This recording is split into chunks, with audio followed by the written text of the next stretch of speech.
Hi everyone, welcome to Friday night's Kevin's Free. I love saying that because people said that for a lot of years about me getting out of jail. They'd be like, "Oh, it's Kevin free? Kevin's free." And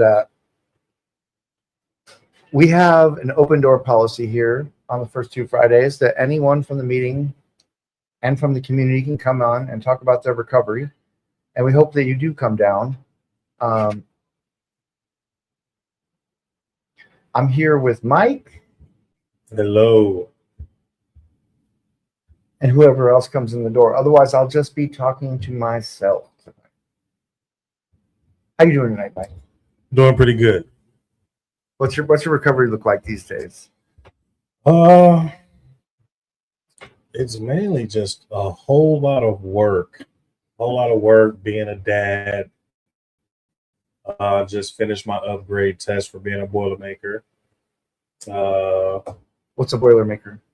Boilermaker is the guys that go to fix furnaces, steamers, and stuff like that inside of factories. I just came from a job where we were actually building a taconite mine. Taconite mine is a place where they dig up the minerals and they find little specks or balls of metals, and then they can press it all together and make sheets of metal for cars and stuff like that. So we go out and fix those places.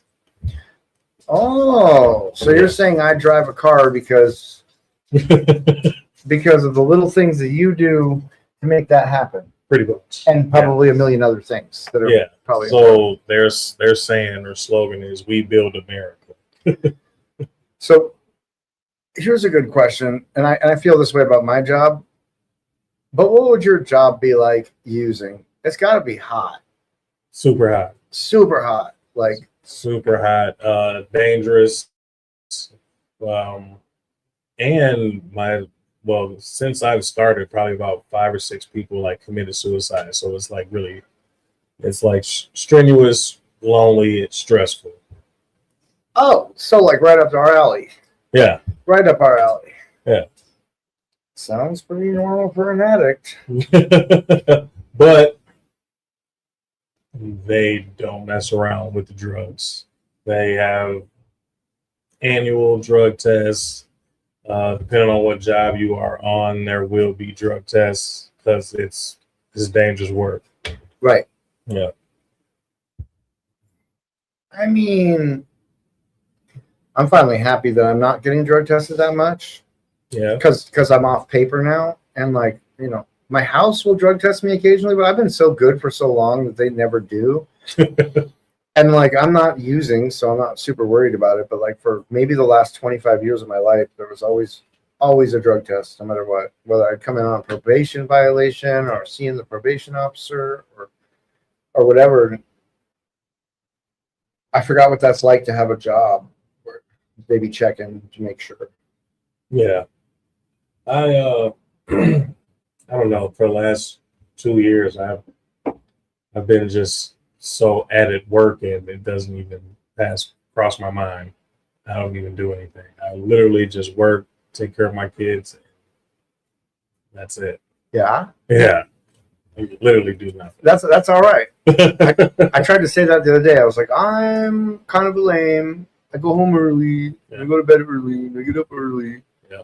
And it wasn't until the guys that I volunteer with were like, "That's not lame.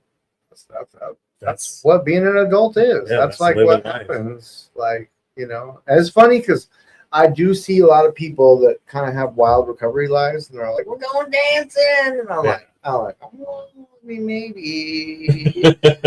and then I go, and it's a little too much sometimes. It's like, yeah, I like to stick to myself because I don't have to deal with the stresses of everybody. You know, even in sobriety, people have like a lot of emotional stuff going on they're dealing with, and they like to like emotional dump on other people. And I seem like I'm always that person that they want to do it to. So it's like, I'll just stay to myself. You guys should introduce yourselves, even though I know who you are.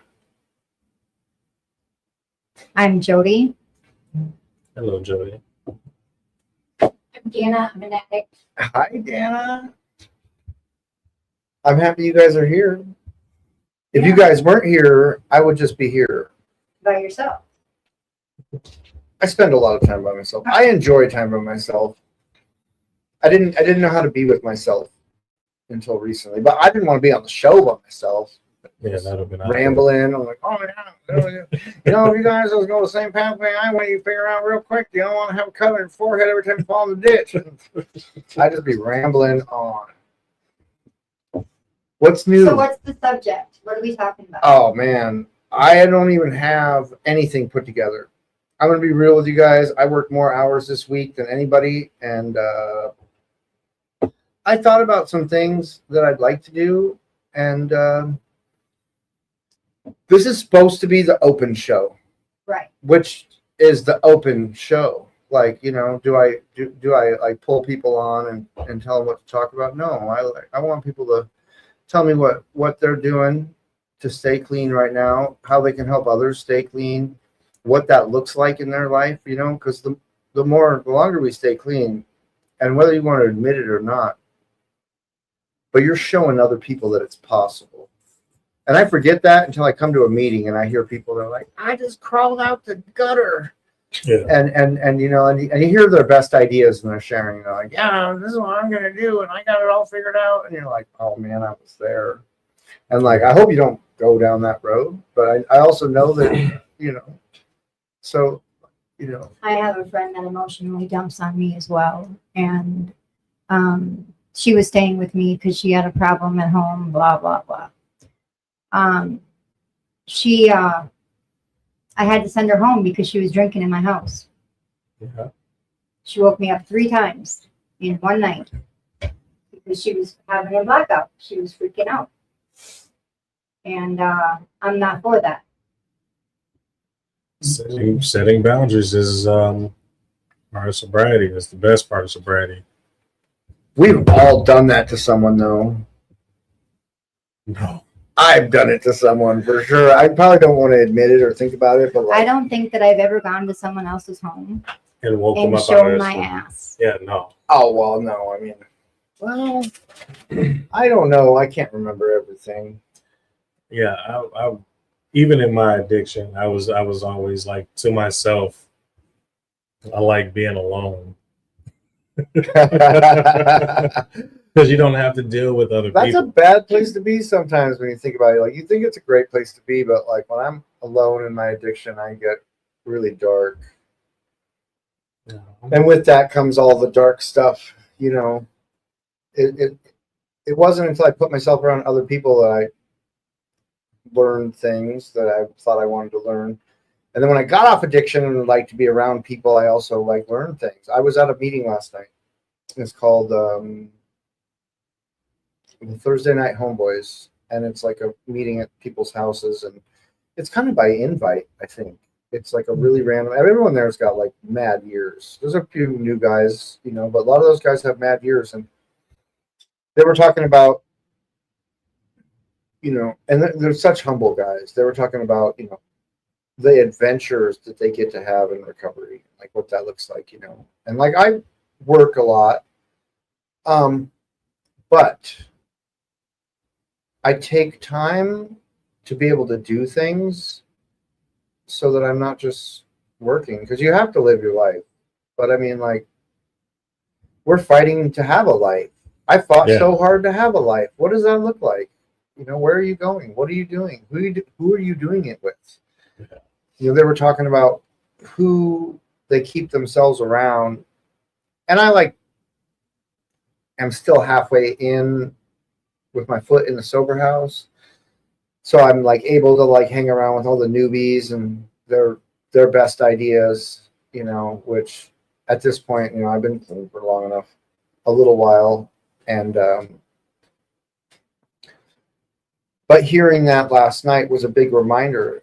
And it was something that someone said, like, we want to do well. Who do you put yourself around and what are they doing?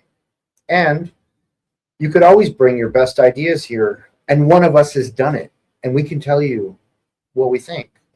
Yeah. Because all of our best ideas have already been tried. Because we're all just trying to, you know, make a little bit of money, come up, be happy, put a life together, do something. Stay sober. Stay sober. I mean, that's really the number one thing. But none of those other things can happen until you stay sober. you figure that other part out. I never like working and stuff like that. I never really worked before I became like a Boilermaker, and this is like the longest job I've ever kept in my life. I swear to God. I sold drugs most of my life, so it was like I don't want to work for the man. It's a setup. It's a scam. Yeah. But it's steady. It's good pay, and I'm actually in the process of trying to get my own and have something for my kids later on in life. Selling drugs and stuff like that, you won't be able to do nothing but clothes, jewelry, and cars, and food, like the basics. So I'm happy with myself and what I'm doing because, you know, like my family, they're still like either paying rent and they're like almost 70, and it's like, I won't do that. I won't pass nothing down to my girls, you know? Yeah. I have 3 grandchildren that I absolutely adore. And I've been thinking about doing the Gerber College Fund thing. Have y'all heard of that? Yep. I've been thinking about doing that for them since I really can't get them a college education. I might as well start saving through that first. So I've been thinking about doing that, setting one up for each of my grandkids. Yeah. Good for you.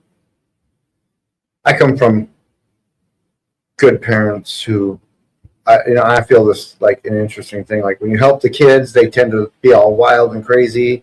And then when the kids have like wild and crazy parents, they tend to help themselves. And it's like an ongoing process that goes back and forth. And we all hope that people would do these things.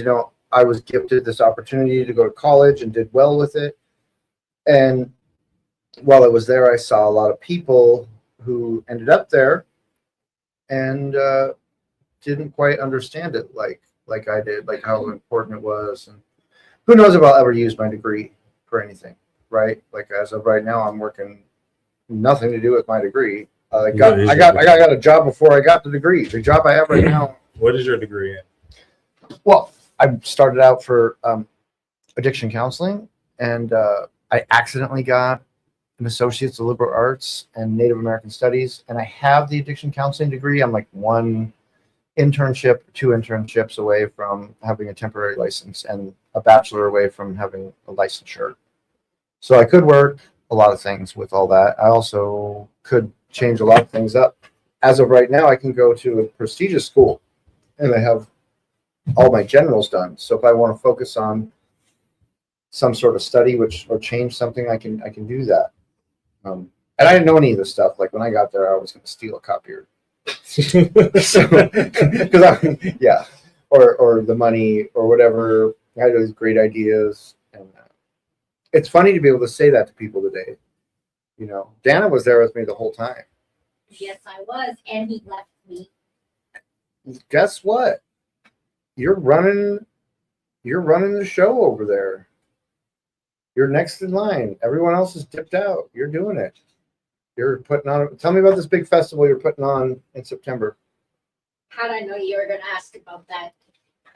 September 24th, 10 to 2 at Minneapolis College. We are doing our 14th annual Operation Recovery, which is a opportunity for the students at the college to get involved with recovery, to see what recovery looks like, and also connect with other outside organizations. And there's a student panel, there's going to be henna and airbrushing and a photo booth, and there's going to be food and drinks.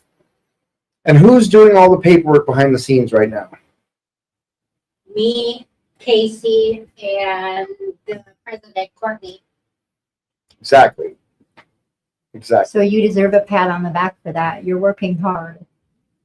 She was giving herself a hard time. You always work hard though. I watch you in these meetings and you're always like working. You're never like just sitting down. You're always like chasing after one of these little these little kids, or making sure Cupcat ain't got no burrs in him, or, you know, just being of service. And I love that. Thank you. It makes me feel a little bit better about myself because it's been just one of those weeks that I just want to give up and say, fuck it all, just because one thing isn't working out. And I have to realize that if I go out and use, it's only going to be a temporary fix and the problem's still going to be there. So what's the point of going out and using? My mom taught me this little thing. And I know it's a cliche, and I'm sure everyone's heard it before, but no matter where you go, there you are. It doesn't matter what you use. It does matter, y'all. It matters a lot. You know what I love about that?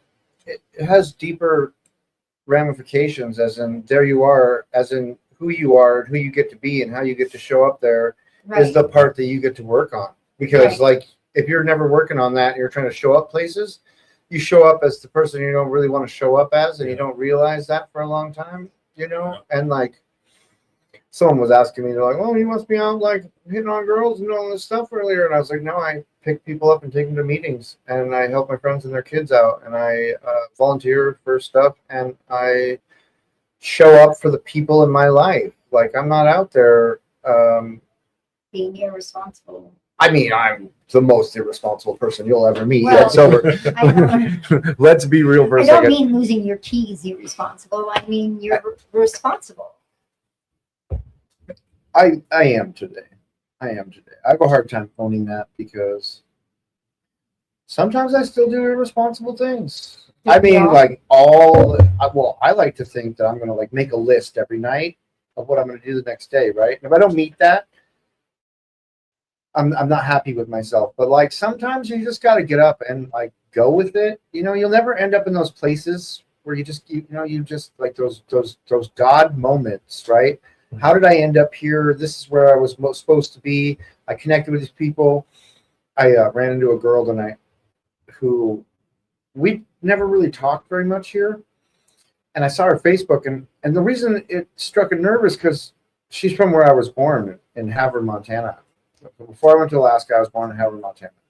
It's the smallest, craziest, coldest. It's colder than here. If you want to talk about a place that's colder than here, it's like right on the edge of Montana and North Dakota and Canada, and it's cold and it's barren and it's a nothing place. And I was like, "You're from Havre too?" And like, you know, those little things, like when you like, you know, it's so random. Like, this is such a big city to like recognize somebody from a meeting and then to see their Facebook and be like, "Oh, we're from the same small city. We have no idea who each other are." I'm sure somehow or another our families must know each other somewhere, but you know, her dad worked on the railroad. My dad worked on the railroad. Yeah, that's crazy. You know, Those I are went through quite there. Those are quite the coincidences. Well, I'm just saying, you know, it's crazy. Like when you like put yourself out there and you start to like look around a little bit and go to these places, meet these people. They're so much alike. We're all so much alike. We're all so different, but you know, Have a lot in common. we're all looking for the same stuff right now and how to help each other.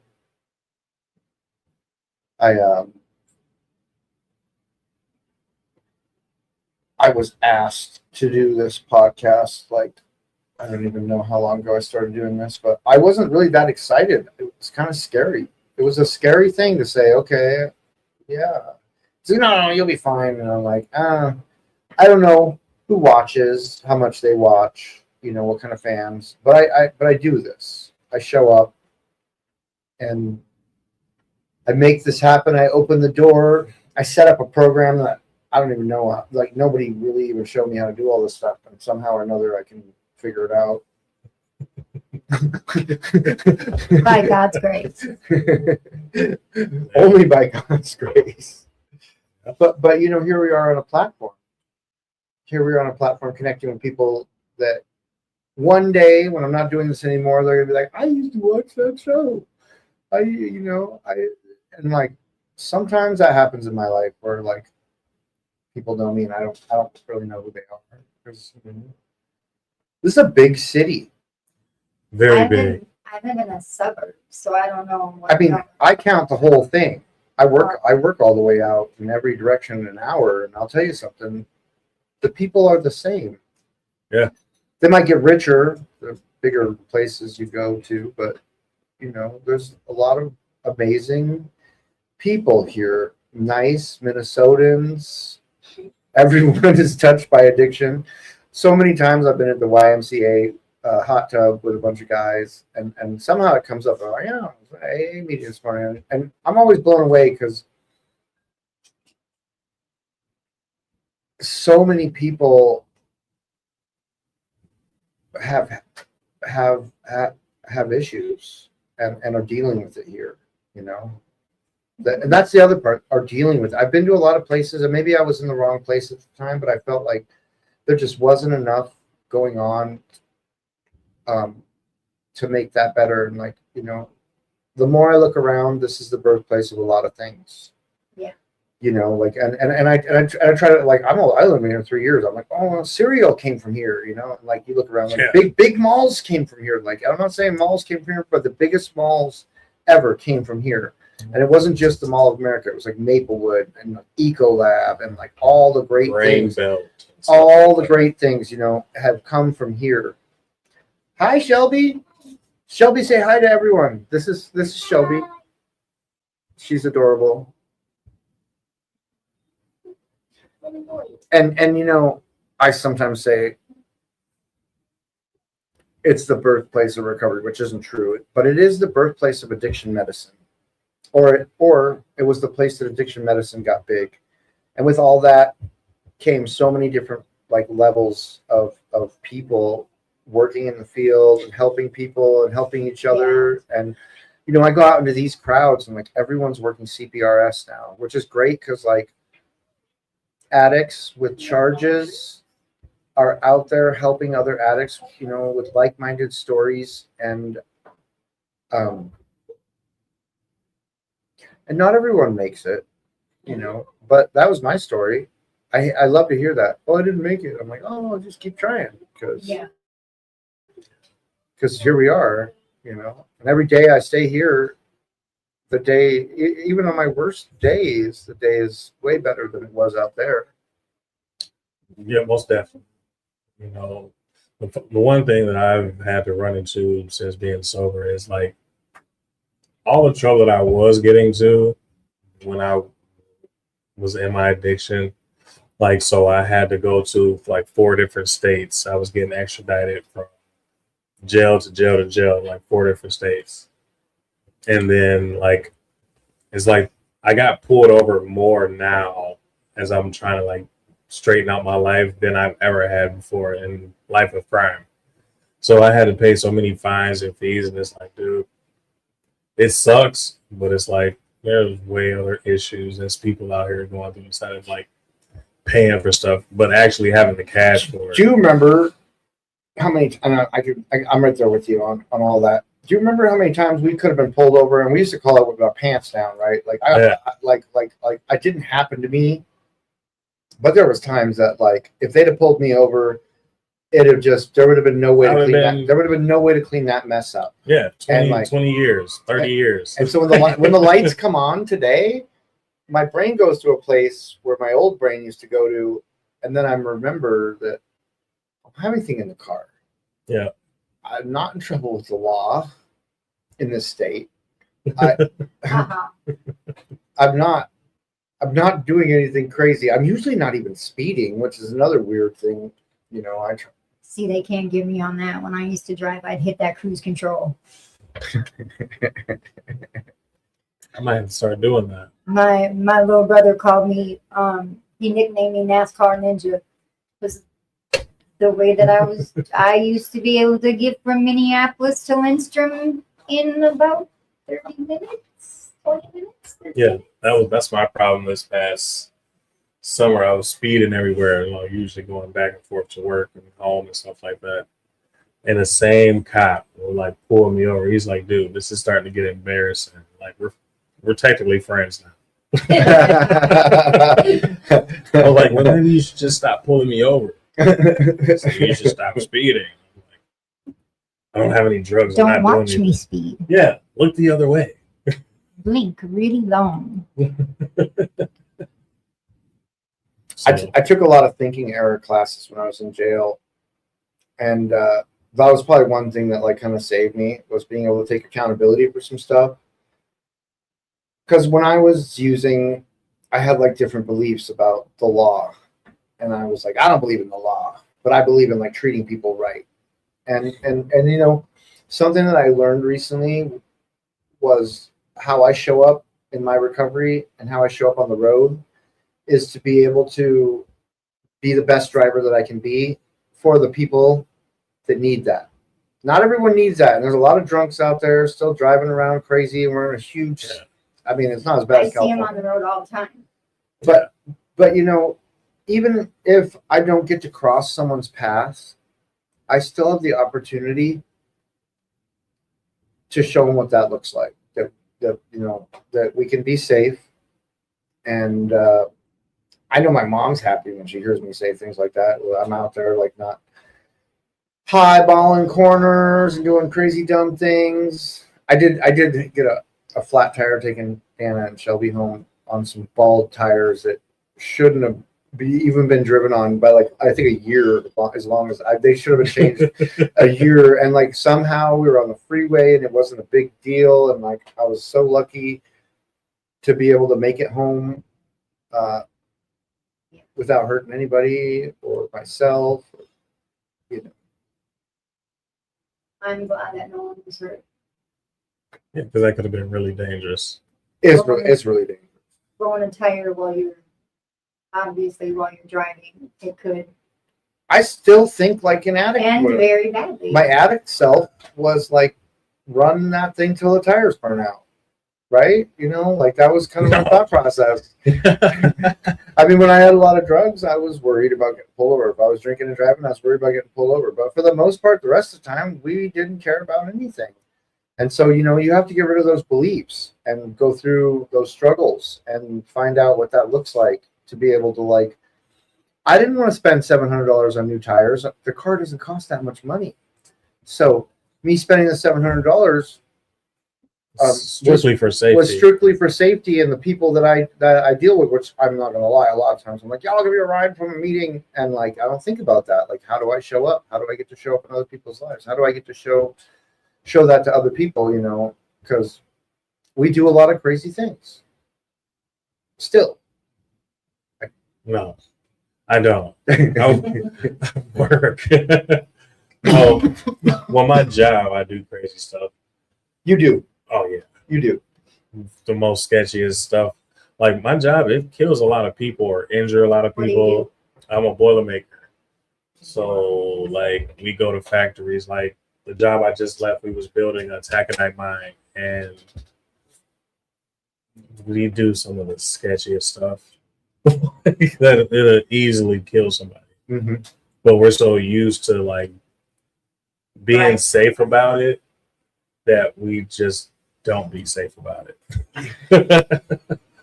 I cut trees down right now. Yeah. You know how many times today I ran into the safety zone where like you're not supposed to be, all in the name of grabbing a limb that would have like saved us 5 seconds of time. Yeah, that's dangerous. You should be tied off.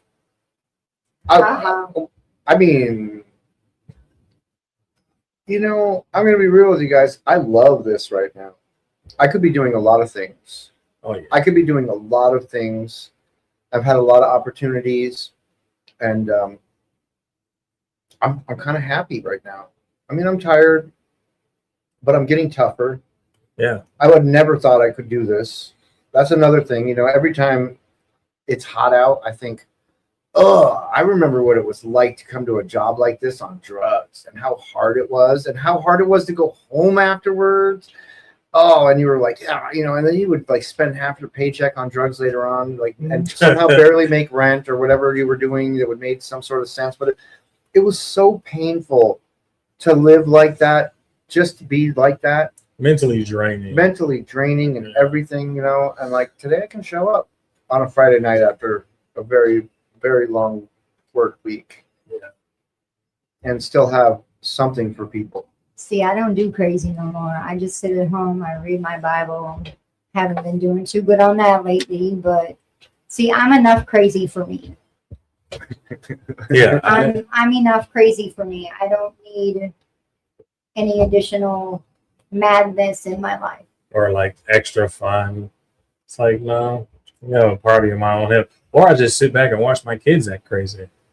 That's what I do. My kids are enough entertainment. I'd love to see how you handle my 3 grandsons. I'd love to see you chase them around because they love to play. They love to play tag. They just love playing. Yeah. And I'm not the grandma to do that. I move slowly. All you gotta do is tell them that you're recording, and they'll give you a whole show. Oh, sweet. You give kids a camera and set them in front of it, guarantee you, you'll be entertained. Or give them a phone. No, you won't be entertained. You'll just be watching them watch the phone. So I just tell my kids I'm recording, and they'll do all type of stuff. I like that. Yeah. Her niece comes here and how old is she? 6? Sings karaoke in front of like the big massive crowd. I'm so impressed by some of the stuff that like I never did stuff like that. I didn't get up in front of people until I was like super. Wasted. Well, these kids nowadays, man, they're so advanced, way more than what we are. They're just throwing so much information. I find it fascinating. Right. Kids these days are cool. They're smart. There's not too many bullies, and if there is, you know what I'm saying, like the group of kids will be like, "Hey, stop being a bully." And I think it's great. Yeah. We've had too many problems with bullies. You know, I was taught something when I first came into meetings, just like to kind of like steer clear and watch who you know and put around yourself. Because like even in meetings, there can be a lot of sickness still because we come from that generation Yeah. where there was like bullies and, you know, we're like Gen Xers. And so Hey, everyone's a little bit watch more it rough. now. Huh? Watch it now. What's that? Gen X are over here. Yeah. I'm a millennial. This one knocking? So, Are you a millennial? yeah, dude, I'm 41, man. Yeah, but I mean, like you're right there on the edge. No. I was born in 85. Yeah, I know, but I'm just saying. You grew up near a time when things were much different. Oh, yeah. You had a real phone in your hand. You've seen pagers. I had a pager. You know, the kids don't even know what a landline is. Yeah, my kids don't know anything about that. Everything's done on computers. Oh, everything's done on computers these days. You know, you can't live without one. What are you talking about? Huh? They're having fun out there. No, it's fine. Either way, You want to advertise that? he runs the place. Yeah, I was about to say, he looks familiar. No, he runs the place. He's like part owner of Paul. He's cool. So, yeah, that's these kids nowadays. They amaze me. And it's some of those kids that like watch too much internet where they like, oh, it's cool to be a tough guy, and they like come from a well home. That annoys the shit out of me. It's like, dude, you have no clue. I had a couple of 21-year-olds on the show, maybe 23, 22-year-olds on the show a couple weeks ago. And it was really interesting, you know, things I don't think about. Like, well, it's hard being young and in recovery because everyone else is still young, is still working towards what took us so long to find out, right? You know, and so, but they're also like such a different generation, right? And there's like so many like factors that come into like what recovery looks like for them and what they get to do with that and where they feel comfortable. Because I didn't feel comfortable at all when I first got clean. I wasn't comfortable anywhere. I came to these places, but I was so uncomfortable. I didn't have a calmness in me. And I'm not calm enough today, but I'm much more calm than I used to be. And I was like inside was screaming in a place like this. And sometimes I would come and I would just be so uncomfortable. and I knew it was a good place. I knew it was good for me. I knew what was going on was like something I needed, but there was like enough of me screaming out. Yeah. You know, because I wasn't comfortable with who I was. I hadn't worked on me enough to feel comfortable with who I was. You know, and it was hard to walk into places. And so like that's something that I always try to do. And I don't always do it well, but you know, talk to people that look like they need someone to talk to. Because no one wants to sit alone and not connect at a place where we came together to connect. Yeah, I have chose with that too as well. Like getting out in places, going out and hanging out with people, but it's like I don't even try to put myself out there to like know people to be like, oh, let's go here. So I'm just like staying myself. That's good though. Well, you got kids, Yeah. and there's lots of things to think about and all that. One of Yeah. them is that like who you hang out with says a lot to your kids about you know. So like I've seen it a lot lately where I'm not one to judge how people want to raise their kids, but like if I had kids, I would be pretty Sketchy of who you let come around. yeah, not just who you let come around, but who they get to see who you hang out with and who you are, because that's a lot of who they get to be. You know, and we forget that. My number one thing is safety. Yeah. Safety for the kids. Make sure that the person that you have around your children should be Yeah. and deserves to be. Yeah. That's why I have nobody here. I don't have any friends. I stick to myself. I have one friend and he's annoying. That's like me. Before I got sober, I had to constantly have people around me. Yeah.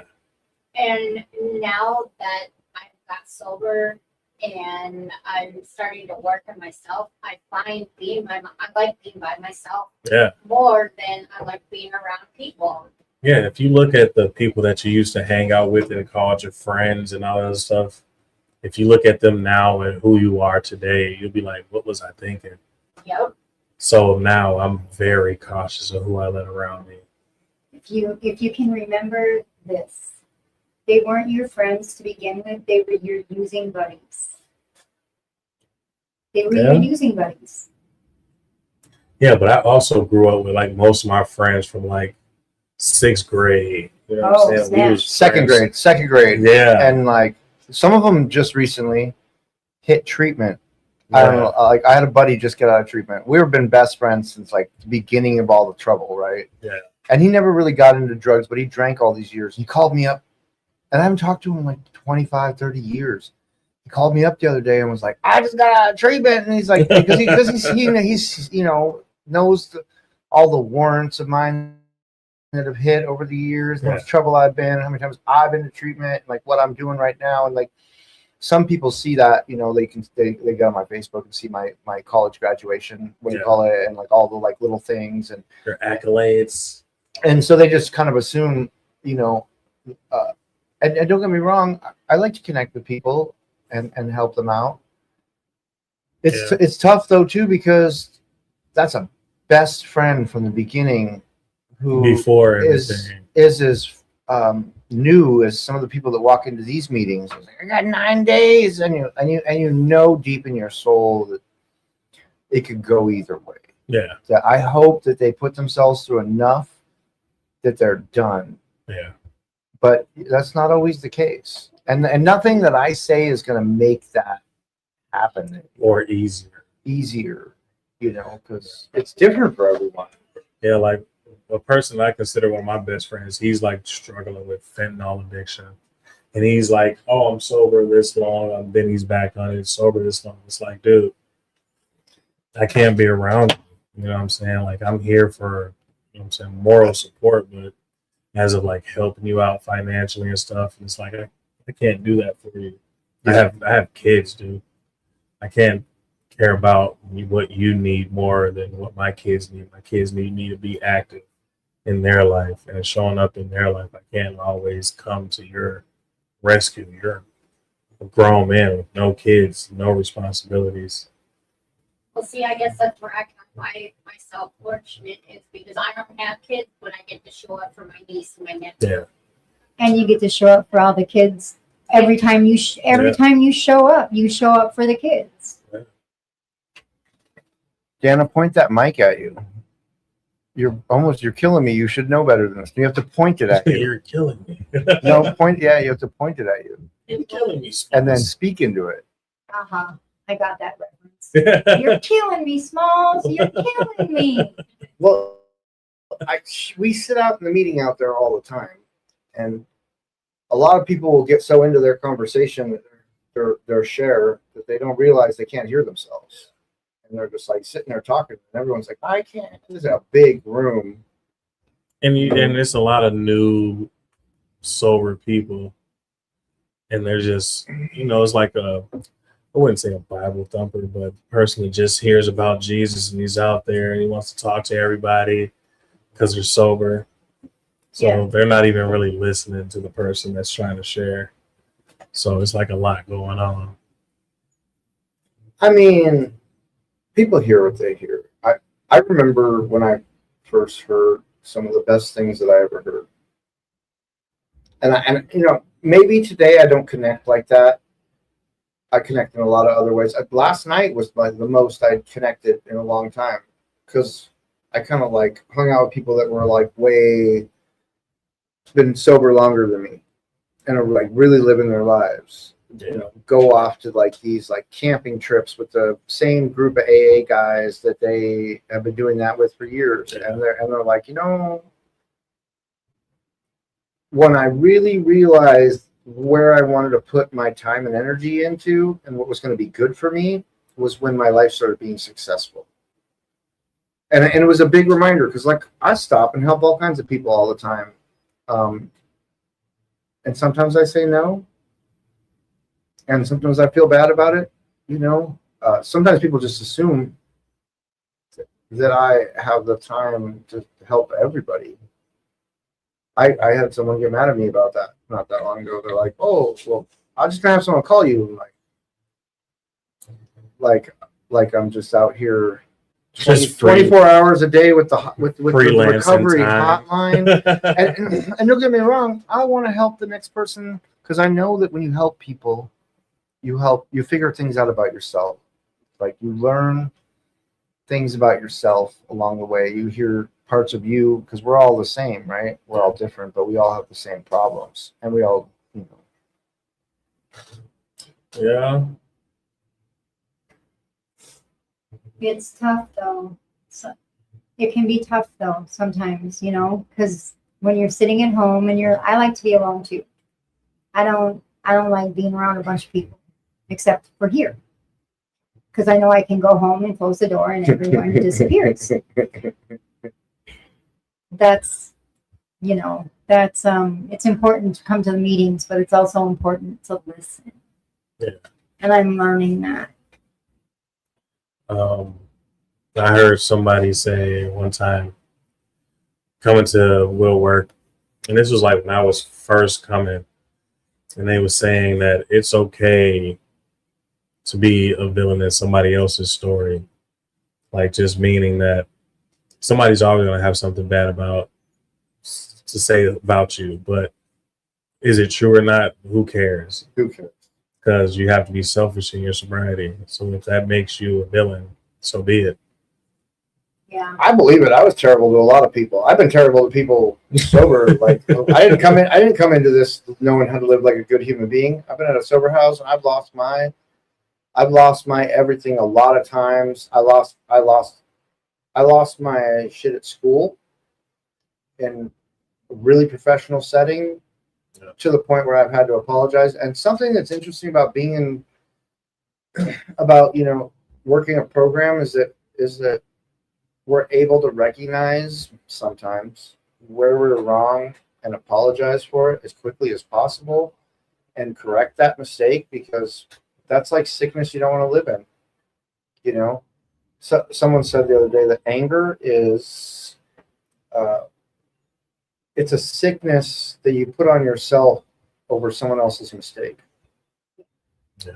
and that kind of like really hit me really hard because I've put myself through like so much nonsense and a lot of that stuff was like over nonsense. It's the same thing in my house. Like someone's like, someone stole my egg. I'm a beat up dude. And it's like all these things. I've been there long enough now and someone steals one of my eggs. I'm like, oh man, he needed it more than I did. Yeah. And it just that good attitude has allowed me to like get through some like really hard things. Yeah, and what I've learned is the best way to get over stuff is always try to understand what the next person is going through. You never know what the next person is going through. Being a Boilermaker, there's been so many people that like killed themselves, and you find out what the reason is for, and it's like, dude, I could have helped that person or made it just a little bit lighter. So I like to say, always treat people with kindness because you never know, that person might be on the edge of either going on a rampage or killing themselves. So treat people with kindness. Yeah. Yeah. And if you can't, then stay home. Yeah. You know me, I'm blunt. That's what I do. I stay at the house. You know what I mean? Like if you can't be a civilized human being and be okay with people in public, then stay home. I mean, we watch the news. I watch way too much stuff all the time, and things just happen. And I watch enough social media where I saw some guy from Hawaii who was like supposed to be some congressman kind of getting in a fight with these guys on the beach, and they couldn't let it go, and it turned into he gets beat up or whatever, but like it's another interesting thing to think about was that like when you're like not in turmoil anymore, and I want to say that like my addiction started because I was in turmoil, and my recovery is getting better because I'm working on that turmoil. It was never really the drugs and the alcohol that were the real problem. They just led me to the understanding that inside I'm like the mess that existed, and it's still a mess today. Yeah. But I can recognize that and work on that, and I'm able to like sit with those moments and be okay and recognize my part in things. That's like something the steps have taught me is like what your part is in stuff, right? Like what did you do? What can you do? And after that, things are out of your control. We can be really hard on ourselves sometimes. Most definitely. There are definitely times I am my own worst enemy. You should hear the way I talk to me. I wouldn't talk to you like that. Because I respect you. So how do I have the habit of talking to myself so disrespectful? Yeah. I know everyone can hear it, but they are partying out there, and I want to go be a part of the party. Yeah. I was Yeah. going to leave you guys right now. No, Mike, it's good to see you. Nice. It's good to see you. I thank you for coming on. All right, Jody, ladies. Dana, everyone, thank you for coming out. Man, anyone out there listening, I want to thank you for the opportunity that I'm here on this platform. I'm reminded every week by someone like, what do you got planned? I'm like, so I'm working on a plan. I'm here. I get to plan out some things and do some stuff. I'm not quite to the point where like I'm cool enough that I get to decide who's going to be there, but like I can tell you this. He's always here. I will be here, whether I'm talking to myself or everyone else, and hopefully that's a good talking to myself. Live from Minneapolis. I hope you guys have a great night. Yeah. Good night. Good night.